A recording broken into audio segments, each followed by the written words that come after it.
சிலை கடத்தல் வழக்கு கோப்புகள் மாயமான விவகாரத்தில் தமிழக அரசுக்கு உச்சநீதிமன்றம் உத்தரவு பிறப்பித்திருக்கிறது. அதனை அண்மை செய்தியாக பார்த்துக் கொண்டு வருகிறோம். இதுகுறித்த முழு விவரங்களை வழங்க தலைமைச் செய்தியாளர் சிவா நம்மோடு இணைப்பில் இருக்கிறார். சிவா, வணக்கம். விவரங்கள். நவீனா, சிலை கடத்தல் வழக்கு கோப்புகள் மாயமான விவகாரம் தொடர்பாக மூத்த IPS அதிகாரி மேற்பார்வையில் விசாரணை நடத்தி அறிக்கை தாக்கல் செய்ய தமிழக அரசுக்கு உச்சநீதிமன்றம் ஒரு உத்தரவை பிறப்பித்திருக்கிறது.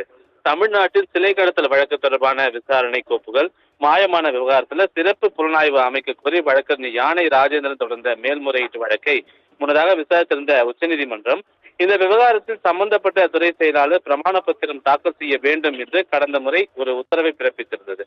இந்த நிலையில் இந்த வழக்கு உச்சநீதிமன்றத்தில் நீதிபதிகள் அபய் எஸ் ஓஹா மற்றும் உஜ்ஜல் புயான் ஆகியோர் முன்பு இன்று விசாரணைக்கு வந்தபோது சிலை கடத்தல் வழக்கு கோப்புகள் மாயமான விவகாரத்தில் தமிழ்நாடு உள்துறை செயலாளருடைய அறிக்கை தாக்கல் செய்யப்பட்டிருந்தது. அதில் கோப்புகள் காணாமல் போன விவகாரம் தொடர்பாக பதிவு செய்யப்பட்ட விவகாரத்தில் பதியப்பட்ட அனைத்து வழக்குகளும் ஒரே FIR எண்ணின் கீழ் கொண்டு வரப்பட்டுள்ளது என்று கூறப்பட்டிருக்கிறது. அப்போது மனுதாரர் யானை ராஜேந்திரன் இந்த விவகாரத்தில் இரண்டாவதாக ஏன் FIR பதிவு செய்ய வேண்டும், அதில்தான் சந்தேகம் எழுகிறது என்று வாதத்தை முன்வைத்திருந்தார்.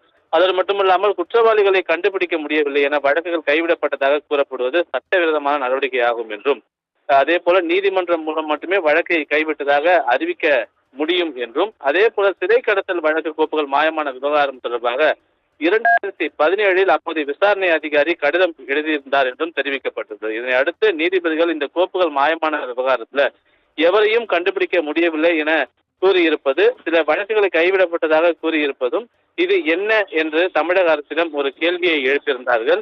அதற்கு பதிலளித்த தமிழ்நாடு அரசு வழக்கறிஞர் சபரீஷ் சுப்பிரமணியன் சிலை கடத்தல் சிலை திருட்டு வழக்கு சம்பந்தப்பட்ட கோப்புகள் காணாமல் போன விவகாரத்தில் பதியப்பட்ட சில FIR மீது உரிய விசாரணை நடைபெற்று வருகிறது என்று தெரிவித்திருந்தார். அது மட்டுமல்லாமல் இந்த சிலை கடத்தல் பிரிவில் அப்போது இருந்த காவல்துறை அதிகாரிகள் பணிமாற்றம் பெற்று அவர்கள் வேறு துறைக்கு மாற்றப்பட்டிருக்கிறார்கள். அதனால் கோப்புகள் மாயமான விவகாரத்தில் இதுவரை யாரையும் அடையாளம் காண முடியவில்லை என்றும் தெரிவித்திருந்தார். அது மட்டுமல்லாமல் சிலை கடத்தல் தொடர்பான அனைத்து ஆவணங்களும் காணவில்லை என மனுதாரர் தரப்பில் கூறுவது தவறானது. 11 வழக்கு ஆவணங்கள் தங்களிடம் இருக்கிறது என்றும் அதை வைத்து புலன் விசாரணை நாங்கள் நடத்தி வருகிறோம் என்றும் தெரிவித்திருந்தார்.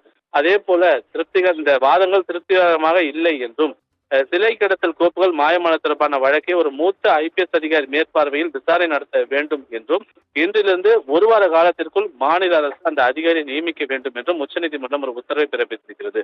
அந்த IPS அதிகாரி இந்த வழக்கு விசாரணை விரிவாக மேற்கொண்டு அறிக்கையை ஏப்ரல் முதல் வாரத்திற்குள் உச்சநீதிமன்றத்தில் தாக்கல் செய்ய வேண்டும் என உத்தரவிட்டு இந்த வழக்கின் மீதான விசாரணையை ஏப்ரல் 7ஆம் தேதிக்கு உச்சநீதிமன்றம் ஒத்திவைத்திருக்கின்றது. நவீனா, விவரங்களுக்கு நன்றி சிவா.